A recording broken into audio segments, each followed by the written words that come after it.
So Mo, how'd the TNA thing happen? Question. Great question. What happened was Bellator contacted me about a deal. They like, Mo, we have a deal for you. It's gonna be pretty amazing. A deal you can't refuse. And I was like, what could that be? Because there's other than MMA, I got 3 other loves, 4. Okay, 5. Women, money, pro wrestling, boxing, and clothes. You know what I'm saying? Actually, yeah, MMA clothes. So I was like, unless they gave me a clothing deal, doubt that.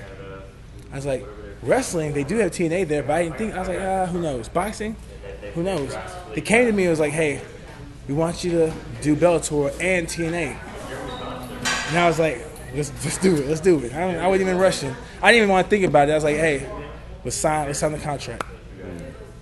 So curious too. I was looking up some stuff online. Japan loves you too, right? Yeah, they get so it. How that whole story unveil? Well, the thing is, my first fight, after the Olympic trials, 2008, I took a little time off from wrestling. I was kind of mad. Went to start training MMA for about a good month, 6 weeks, month and a half. And was looking to fight. I was broke as hell. Had like negative $500 in my account. Got hit up by Japan, offered the fight on short week's notice at heavyweight in Japan. And I was like, how much is it? My manager negotiated. They gave me a good price. We flew the 4 days later out to Japan, and the rest is history. I mean, is there a reason why? Oh, they I remember you talking about the bump age and all that stuff. Oh yeah. But the thing is, they like me out there just because when I came out for my first fight, I did a whole big ring entrance. I embraced the culture. I've been around the world. I've been everywhere, traveled everywhere. And I fit in. I make sure I learn about the cultures, and I'm respectful and I'm outgoing. And they enjoyed that. They liked my personality out there, so they took to me. The interesting thing about it, we don't sign another fighter. I always call him and ask him what he thinks.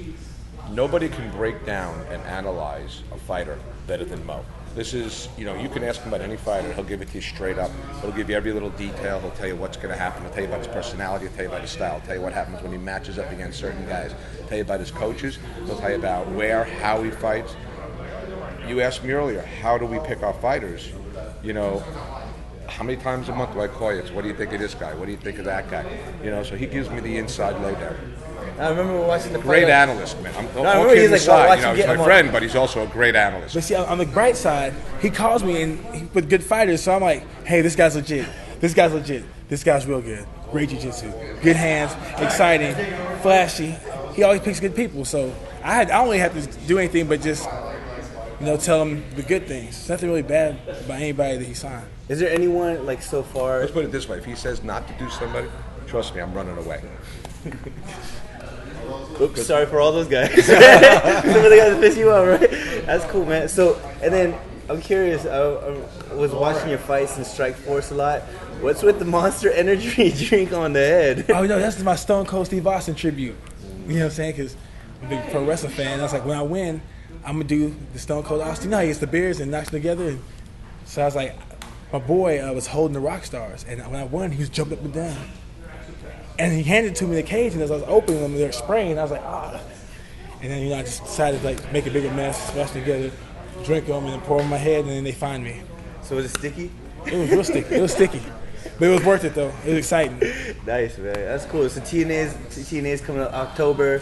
Yeah. And then what about MMA related? Yeah, MMA. I'm gonna be in a new Bellator tournament in January. So I'm gonna kill time with the wrestling thing and training. I'm gonna be going to Holland in November to train with Mike's Gym, and it's where famous kickboxers like Badr Hari, Gokhan Saki, Melvin Manoff, Sergey Myshenko, Artur Kashenko, my boy Myrtle Grenhart. There's a bunch of good fighters out there. So, you know who you're gonna fight? Not yet. But whoever I fight is taking an Ambien pill. You know what I'm saying? I pop an Ambien pill and go to sleep. Curious. So Bellator, they got Ben Askren, right? Funky Ben Askren. Well, what do you think about him? Let me tell you something.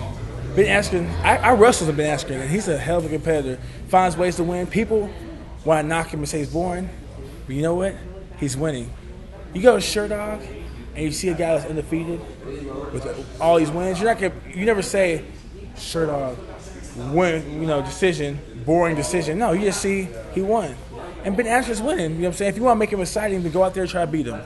The only way you can make a boring person, quote unquote boring person, exciting is beat him or go out there and try to beat him. You try to beat him, and they'll be exciting then because they have to take it to a whole different level. But people don't realize that. So we're in Rampage's gym. I'm genuinely curious because I've been watching things on YouTube, right? Is it done? Is it done? Like, no, because look, we were in Vegas. Everyone's asking online because I was like, I put a couple of the videos up and they're like, oh, Rampage and King Mo are cool now. I'm like, I don't know. The beat is squash. You know what I'm saying? I'm in his gym. It's like this. If I don't like you, if I didn't respect you, I wouldn't be in your gym. You know what I'm saying? Like, if I think you're trash, I wouldn't be in your gym. If I think you're an asshole, I wouldn't be in your gym. I'm cool with Rampage. You know what I'm saying? Like, real talk. Like, on some RNS. I'm not gonna say what it means, but people like from the South, people like me know what RNS means. And Rampage was one of the first black folks, other than Kevin Jackson and Kevin Randall and others, Dwayne Casey, that were actually having success in the sport. And he took it to a whole different level with his personality. So I think all of us that were fighting wanted to be like him in a sense, in a certain way, like have the flair. So we weren't afraid to show our personality because coming from a wrestling background, if you act like that, an amateur wrestling background, they chastise you. They'd be like, oh, you're bad for the sport. I think that personalities are good for MMA. They're good for all sports because you don't want everybody to be like a robot because then you lose interest in the sport. So it's good for everybody to show their personalities, and it'll take the sport a lot farther than it is right now. Respect, man. So can I ask you to do one thing then? What's up? Later when Rampage comes in, you want to do an interview? You interviewing him? Oh, yeah, that's cool. Let's do that, man. That'd be hilarious. Yeah, I'll do it. Ask him whatever the hell you want to ask. Yeah, okay, that's cool. All right, cool. Thanks, King.